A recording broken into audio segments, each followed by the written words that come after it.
फरिश्ते अर्ज करते हैं मौला वो जहन्नम का जिक्र कर रहे थे। अल्लाह फरमाता है उन्होंने जहन्नम को देखा है? फरिश्ते अर्ज करते हैं मौला उन्होंने जहन्नम को नहीं देखा। अल्लाह फरमाता है उन्होंने जहन्नम को नहीं देखा, अगर वो जहन्नम को देख लेते तो क्या करते? फरिश्ते अर्ज करते हैं मौला अगर वो जहन्नम को देख लेते तो हर वक्त तेरी इबादत में मशगूल रहते, हर वक्त तेरी ही रजा हासिल करने में लगे रहते। अल्लाह फरमाता है और क्या कर रहे थे? फरिश्ते अर्ज करते हैं मौला और वो जन्नत का जिक्र कर रहे थे। अल्लाह फरमाता है उन्होंने जन्नत को देखा। फरिश्ते अर्ज करते हैं मौला उन्होंने जन्नत को नहीं देखा। अल्लाह फरमाता है और क्या कर रहे थे? फरिश्ते अर्ज करते हैं मौला और तेरा जिक्र कर रहे थे। अल्लाह फरमाता है उन्होंने मुझे देखा। फरिश्ते अर्ज करते हैं मौला उन्होंने तुझे नहीं देखा। अल्लाह फरमाता है जब मुझे नहीं देखा, मेरी जन्नत को नहीं देखा, मेरी दोज़ख को नहीं देखा, फिर भी मेरा जिक्र कर रहे थे, जन्नत का भी जिक्र कर रहे थे, दोज़ख का भी जिक्र कर रहे थे। ऐ फरिश्तों तुम गवाह हो जाओ, जितने वहां पर बैठे थे, जितने जिक्र कर रहे थे, जितने जिक्र सुन रहे थे, मैंने उन सबको बख्श दिया है। बेशक माशाअल्लाह सुभान बख्श दिया है। तो ये मेरे अल्लाह की अताएं। मेरी तकरीर अभी शुरू नहीं हुई, मैं बस आपका मकाम बता रहा हूं कि आपका मकाम क्या है। और मैं अक्सर बताता हूं जहां भी जलसे में जाता हूं, ये बात जो मैं अब बताने वाला हूं वो आपको बताता हूं कि आपका मकाम क्या है।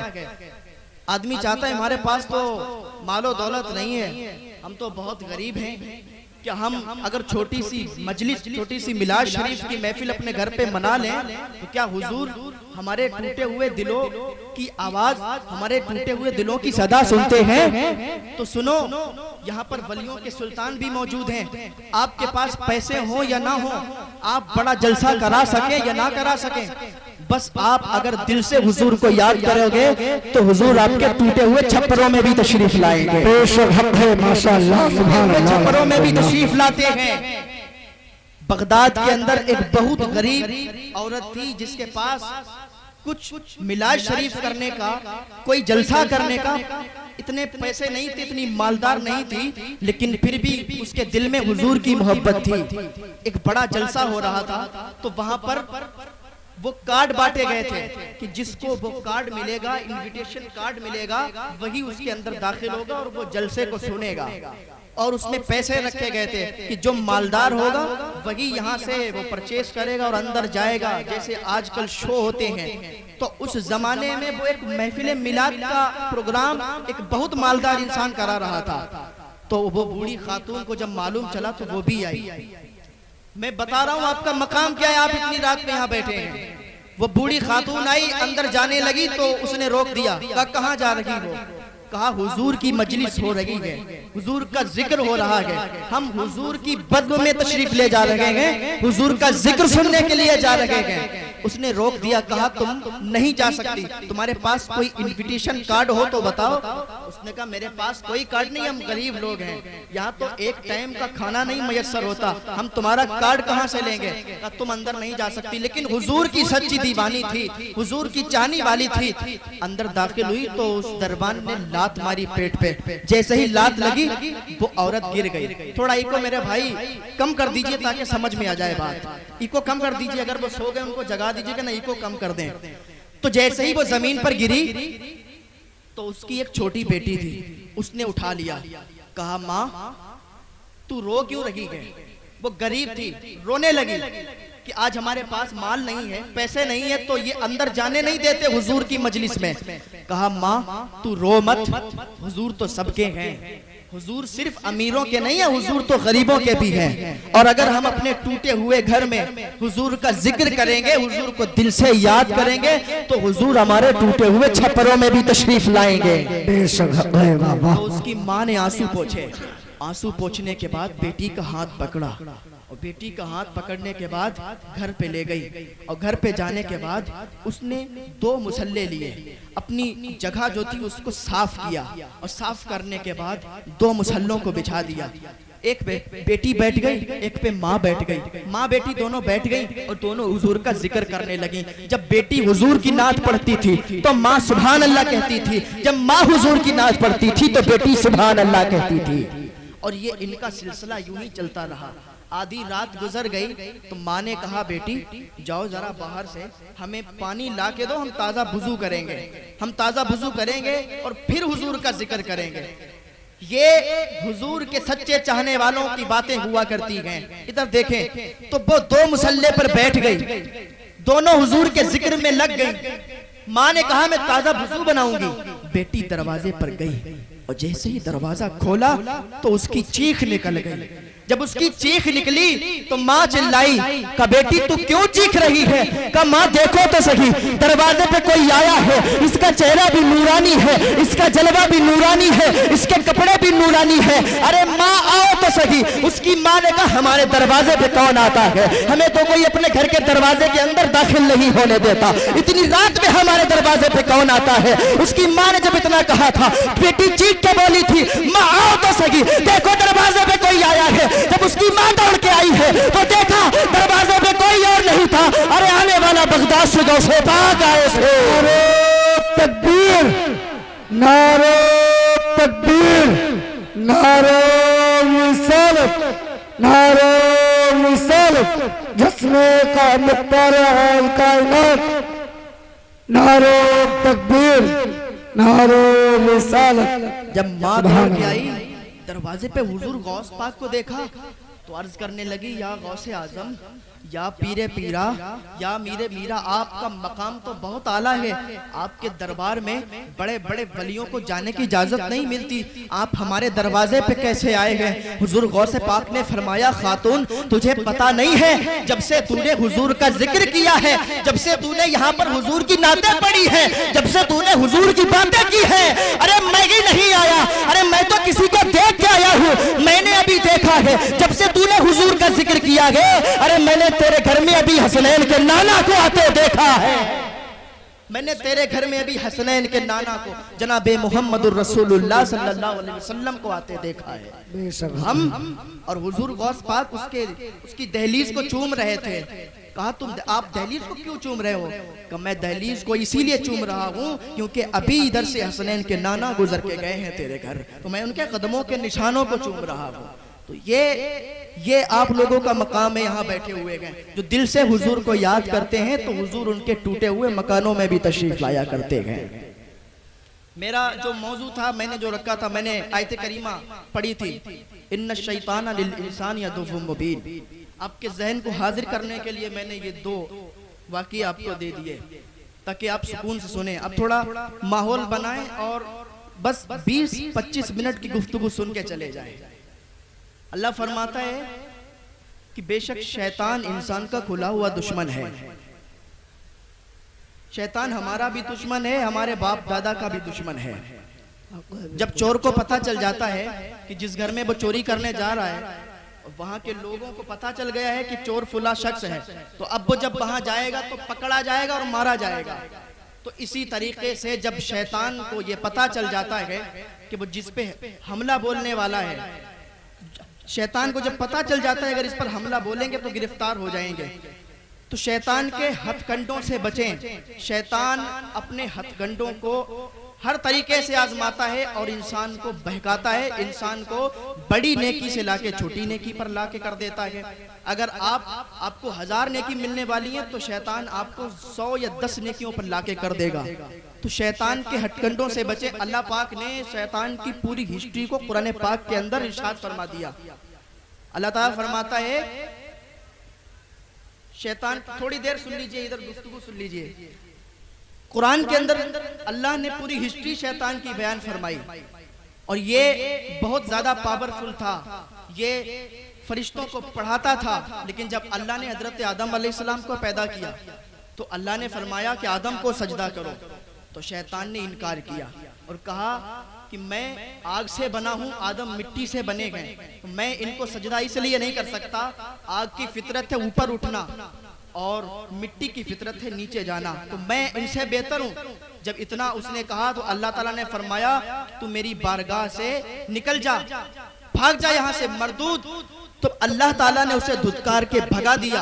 अल्लाह ने, तो वो शैतान कहने लगा कि अल्लाह तू मुझे भगा रहा है, मैं तेरे बंदों को भटकाऊंगा, सिराते मुस्तकीम पर घात लगा के बैठूंगा, तेरे बंदों को भटकाता रहूंगा। अल्लाह फरमाता है कि तू मेरे बंदों को कभी नहीं भटका सकता, जो मेरा बंदा होगा वो कभी नहीं भटकेगा, लेकिन अगर कोई तेरी चाल में आ भी जाएगा, जमीन से आसमान तक गुनाह करके ले भी आएगा, लेकिन जब मेरी बारगाह में पलट आएगा, जब वो गुनाहों से तौबा कर लेगा, तो उसकी तौबा को ऐसे ही माफ फरमा दूंगा जैसे गोया कि उसने कभी गुनाह ही नहीं किए हैं। बाबा माशाअल्लाह सुभान अल्लाह। शैतान बड़ी बड़े नेकियों से लाके छोटी छोटी नेकियों पर कर देता है। कैसे?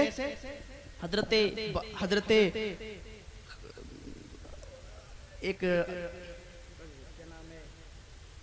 हजरत अमीर मुआविया रदी अल्लाह ताला अन्हु, जहन से बात भी एकदम उतर जाती है। हजरत अमीर मुआविया रदी अल्लाह ताला अन्हु सो रहे थे, नमाज कज़ा हो गई फजर की। जब नमाज फजर की कज़ा हुई तो सुबह उठे तो बहुत रोए, और रोने के बाद फिर उन्होंने कज़ा नमाज पढ़ी, तो दूसरे दिन फिर सोए और फिर सोते रहे, तो शैतान ने आके उन्हें उठा दिया।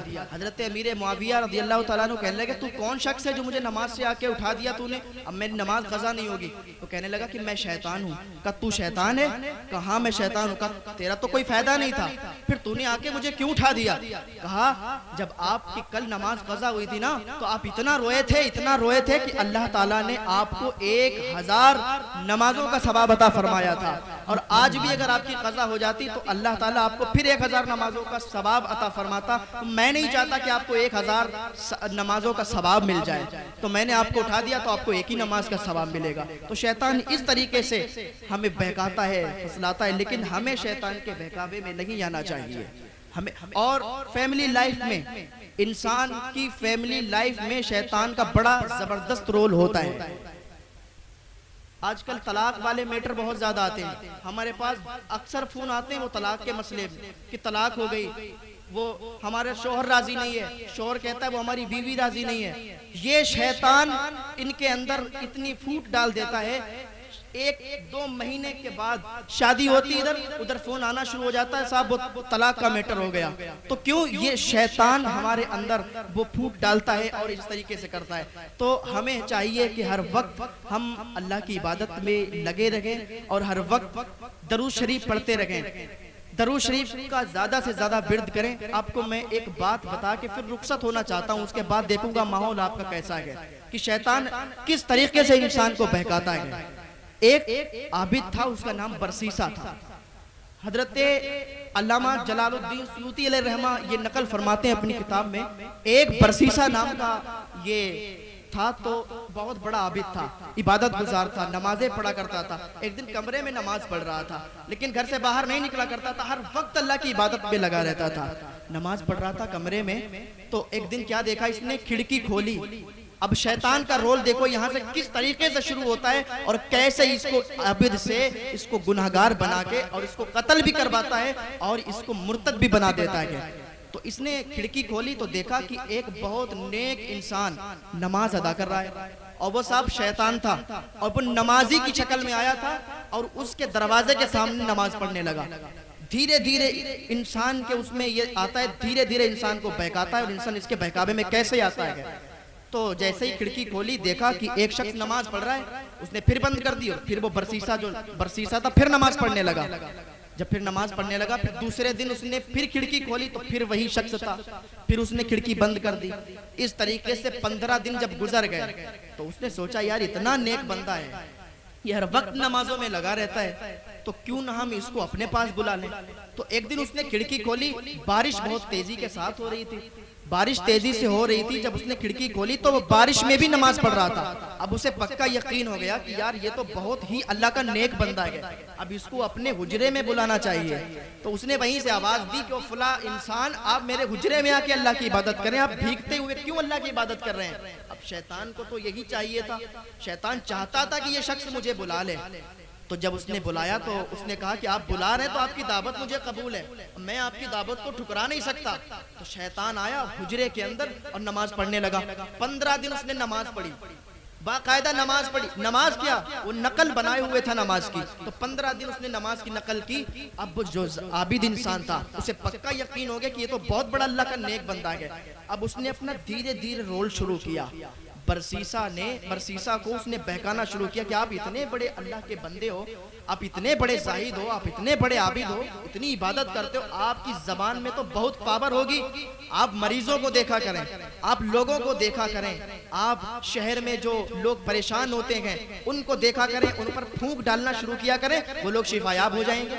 उसने कहा यार मैं ये काम नहीं करता, मैं बस इबादत में लगा रहता हूँ। लेकिन शैतान ने उसको धीरे धीरे बहकाया और कहा मैं आपको एक मंत्र बताता हूँ। शैतान ने एक मंत्र बताया उसको और कहा ये मंत्र तुम ले लो, जब तक तुम्हारे पास ये मंत्र रहेगा, जब तक लोग तुमसे शिफायाब होते रहेंगे। 1 महीना इबादत करने के बाद शैतान चला गया, उसने अपना काम यहीं से शुरू कर दिया। अब देखिए बरसीसा नाम का जो आबिद था उसका रोल क्या गया। अब क्या हुआ कि उसी शहर में एक बहुत बड़ा मालदार इंसान था, उसकी बेटी की तबीयत खराब हुई।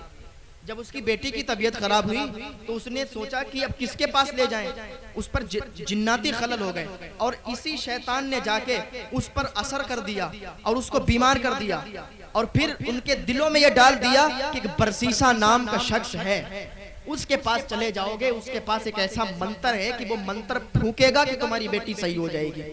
अब किस तरीके से ये डाल रहा है, अभी उधर गया।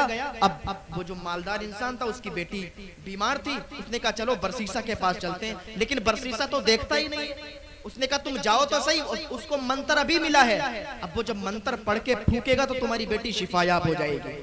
अब ये मालदार इंसान अपनी बेटी को लेके उस बरसीसा नाम के आबिद के पास गया और जब आबिद ने देखा तो कहने लगा, उसने सोचा कि अभी तक तो मैंने कोई फूंक नहीं डाली, कोई दुआ नहीं की, चलो मंत्र मुझे मिला है, इसको आजमाते हैं, ट्रायल लेते हैं कि देखें ये मंत्र कामयाब है या नहीं है। तो बरसीसा नाम का जो आबिद था उसने उसी मंत्र को पढ़ा और उसी लड़की पर फूंका तो लड़की फौरन सही हो गई, क्योंकि इसी शैतान ने असर किया था और इसी ने ठीक भी कर दिया। बरसीसा को होश भी नहीं। बरसीसा ने समझा कि वाकई मेरा मंत्र बहुत कामयाब है, मेरा मंत्र बहुत कामयाब है, अब तो मैं मरीजों को देखा करूंगा, अब तो मैं जो भी आएगा उस पर यही मंत्र फूका करूंगा और मैं बहुत मशहूर हो जाऊंगा। वो बरसीसा जो कभी बाहर निकलता नहीं था, आज वो मरीजों को देखने की तमन्ना रख रहा है शैतान के बहकाने से। लेकिन इसको खबर नहीं कि हमें शैतान बहका रहा है। इसी तरीके से हमें भी शैतान बहकाता है, हमें खबर नहीं होती। तो उसने देखा और कह जाओ, ठीक हो गई। 15 दिन ठीक रही लड़की और शैतान 15 दिन के बाद जाता है, फिर उस पर असर कर देता है, फिर वो बीमार हो जाती है और फिर उसके बाप से कहता है कि जाओ बरसीसा के पास, वही ठीक कर देगा, उसके अलावा शहर में कोई ठीक नहीं कर पाएगा। अब बरसीसा के पास वही लड़की भेजी गई, उसके भाई अब की लाए और बरसीसा से कहने लगे कि देखो इस पर फिर जिन्नाती खलल हो गए, ये फिर परेशान हो गई।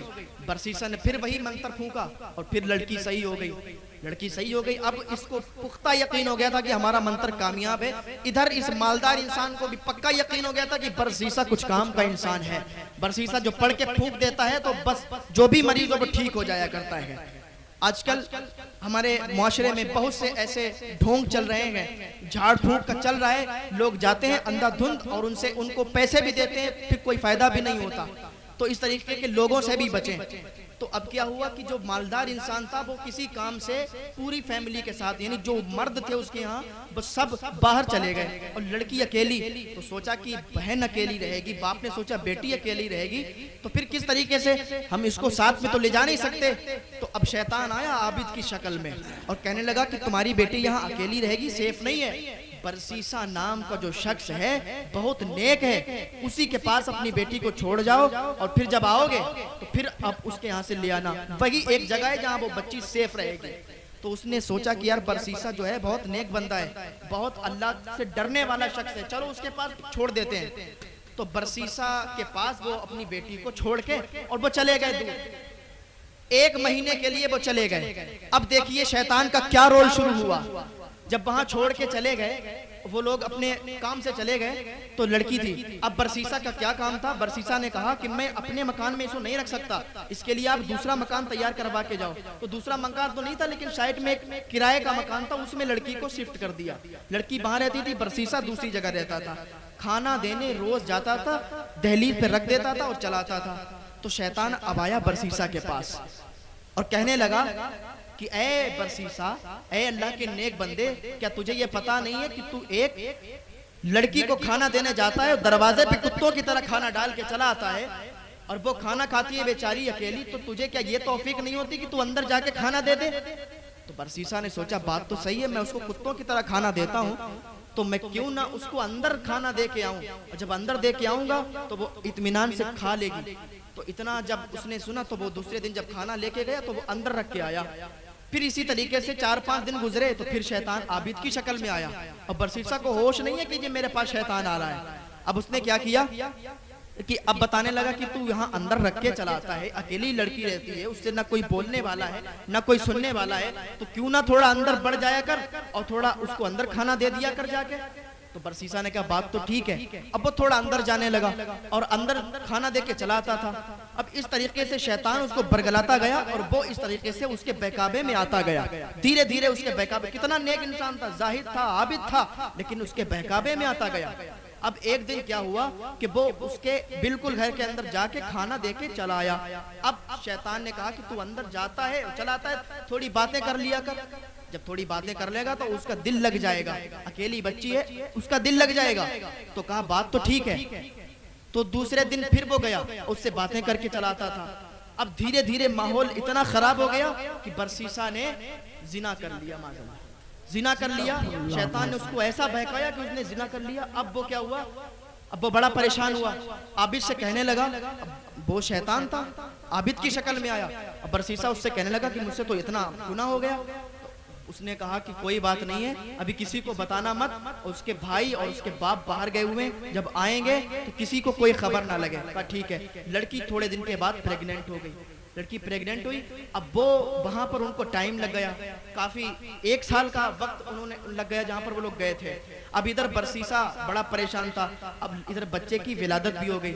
इधर बच्चे की विलादत हुई तो फिर शैतान आया आबिद की शक्ल में। अब देखो किस तरीके से इसने रोल निभाया।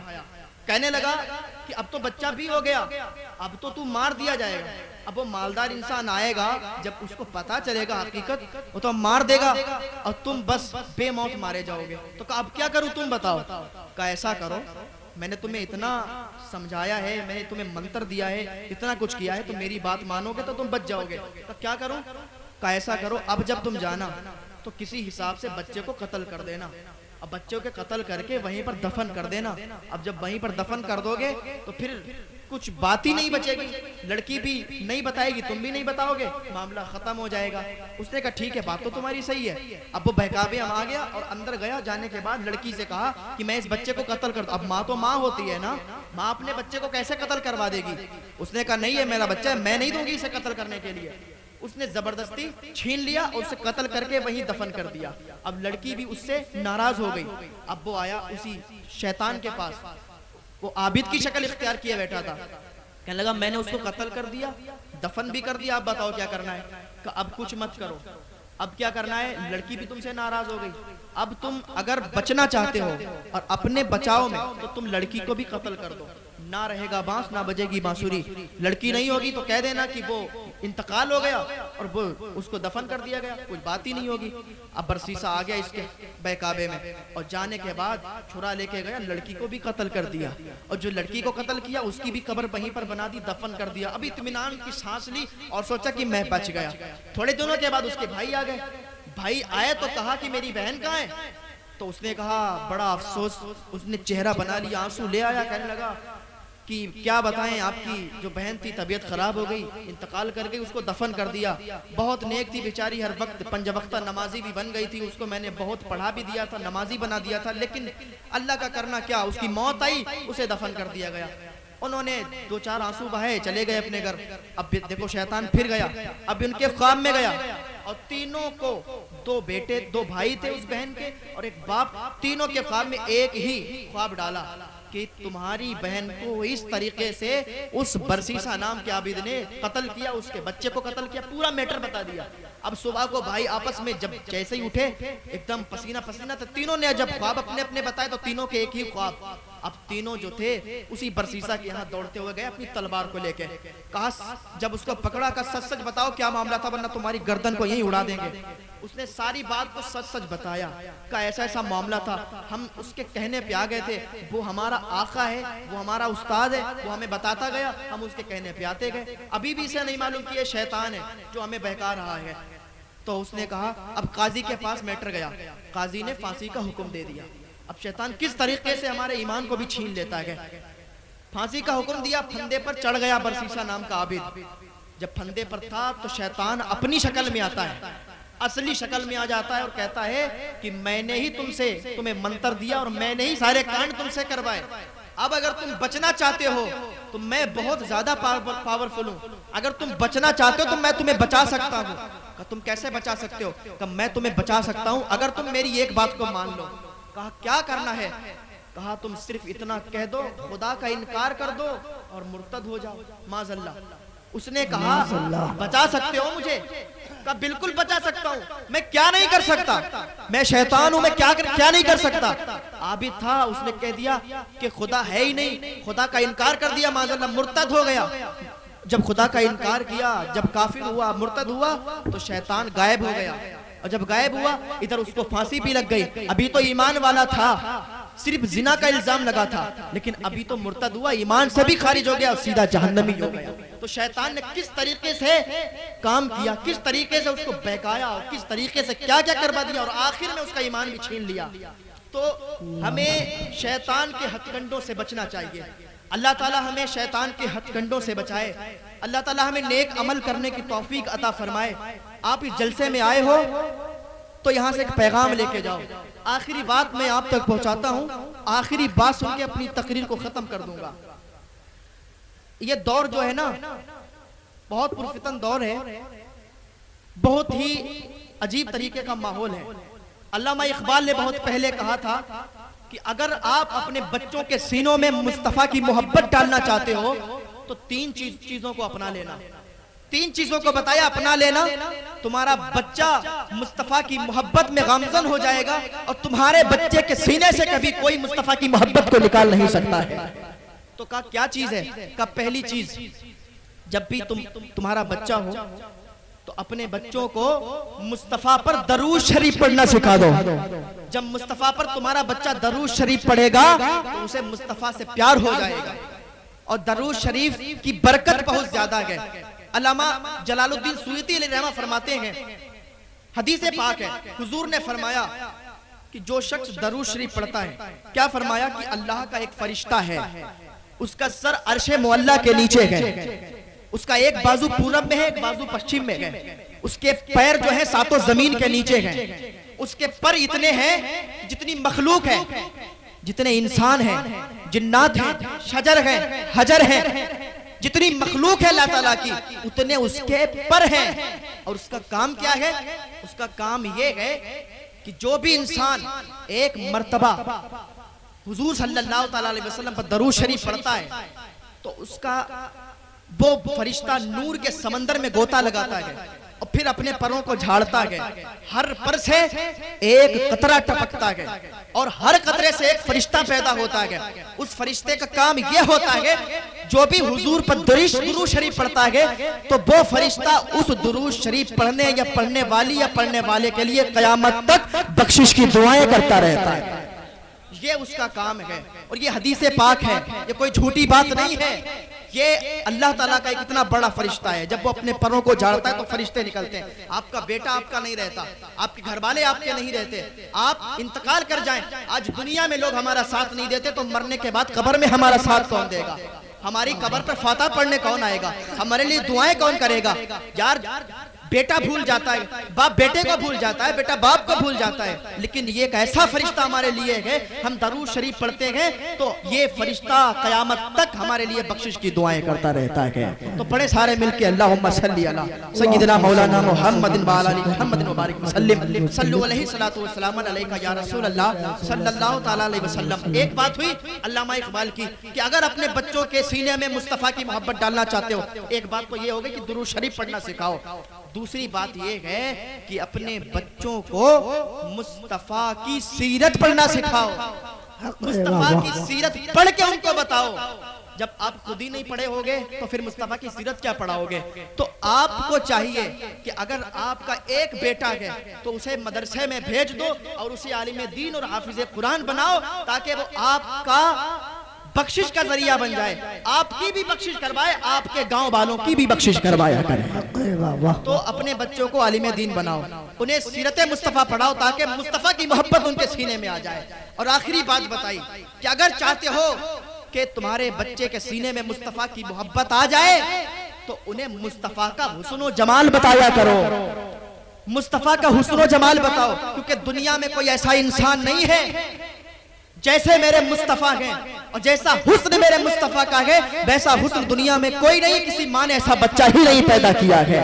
बच्चों को जब मुस्तफा का हुस्न और जमाल बताओगे तो उन्हें मुस्तफा से प्यार हो जाया करेगा, उन्हें उन बच्चों को मुस्तफा से इश्क हो जाएगा। बात तो बहुत लंबी चली जाएगी, मैं इस पर गुफ्तगू करूं लेकिन वक्त साथ नहीं दे रहा। मैं अपनी गुफ्तगू को यहीं पर खत्म करता हूं। अल्लाह ताला हमें नेक अमल करने की तौफीक अता फरमाए। सारे लोग कलमा शरीफ पढ़ने, ला इलाहा इल्लल्लाहु मुहम्मदुर रसूलुल्लाह सल्लल्लाहु ताला अलैहि वसल्लम। मेरे पढ़ने में सुनने में आपके कोई गलती हो जाए, कोई हो गई हो, अल्लाह ताला उसे माफ फरमा दे। अल्लाह नेक अमल की तौफीक अता फरमाए, अल्लाह गुनाहों से बचने की तौफीक।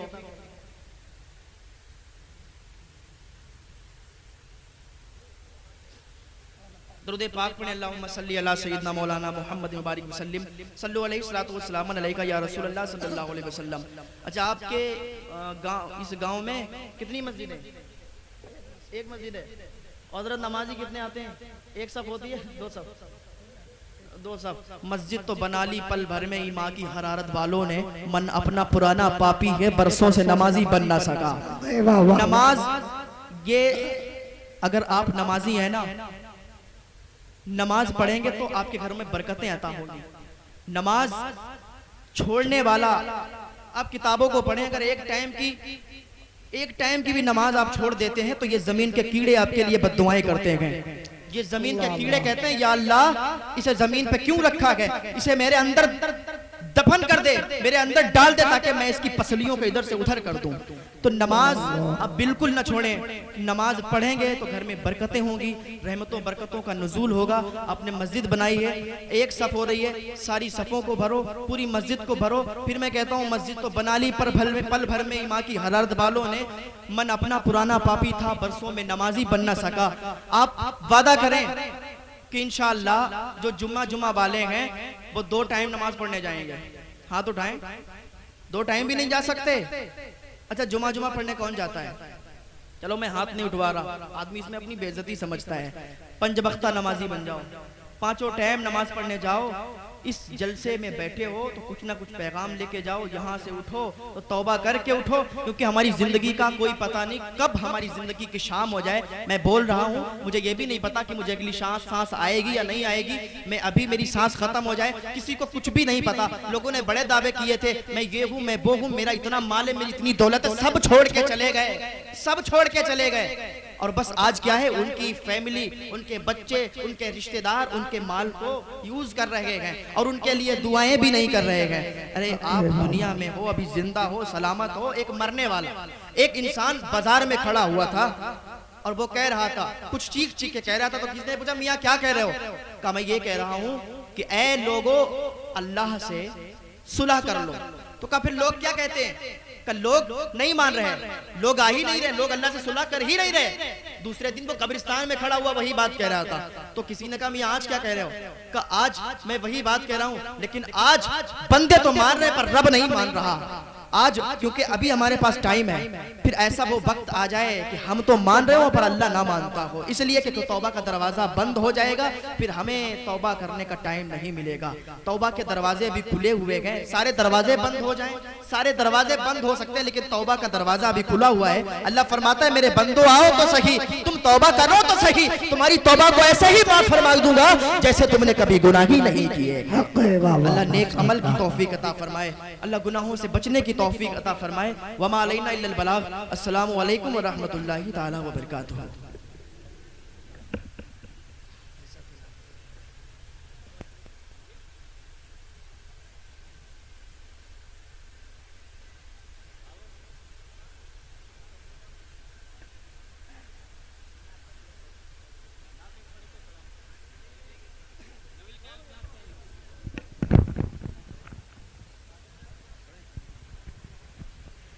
दुरूद पाक का वेद करे पढ़े बाबा दे